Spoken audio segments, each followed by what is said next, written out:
Former White House aide Brooke Rollins has been selected to be the next U.S. Agriculture Secretary. And with her deep roots in agriculture, it's a welcome move for many across the farm sector.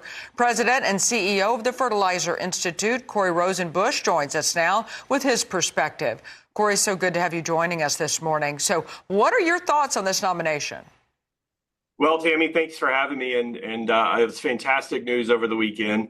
As many people know, Brooke and I grew up together in the little town of Glen Rose, Texas. So it's a small town of about 2,000 people southwest of Fort Worth.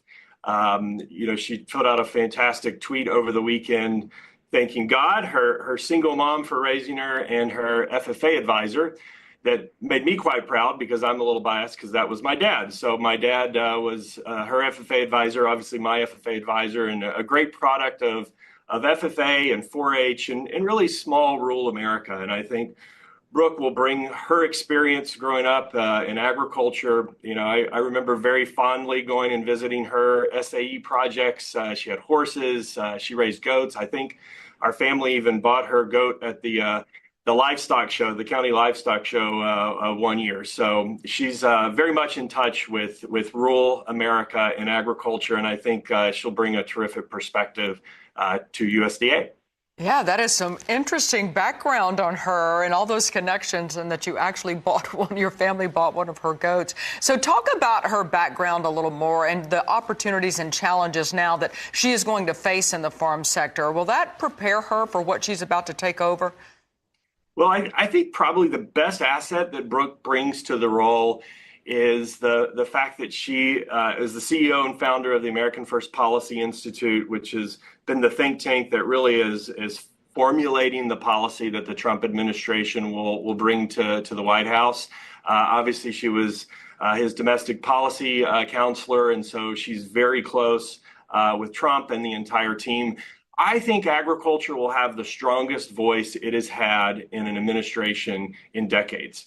I think the proximity that she has and the relationship she has with the president, and Brooke's a great listener. I think she's going to be very in tune with what's going on in farm country, and being able to translate that directly into the Oval Office is going to be very powerful for all of American agriculture. You know, Corey, in keeping up with social media this weekend after this announcement was made, we heard about farmers and ranchers, asking the question, is she going to be able to relate to farmers and ranchers, especially with the input costs, the prices of commodities down right now, because she's been in academia, she's been in politics, she's been there on the Trump team in that first administration as well. So, but you're confident that she will be able to understand what our farmers and ranchers are going through? After many hours on her little family farm and in her barn, I have no doubt that she will be able to relate and understand. She studied agriculture at Texas A&M. She was a product of the College of Agriculture. She was a state FFA vice president. She was supposed to be the first ever state FFA female president, narrowly got defeated. Ironically, by one of my uncle's students. So my dad and my uncle had the president and vice president that particular year. First ever female student body president at Texas A&M.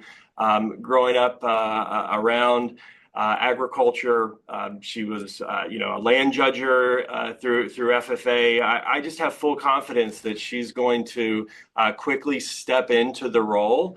She's going to be able to relate and listen and surround herself with a fantastic team as well. I think that's going to be really critical for USDA in the future. And I think some of the concerns around what the future of agriculture looks like, some of the tax policy, some of the trade policy will be complemented with the team that she will put in place.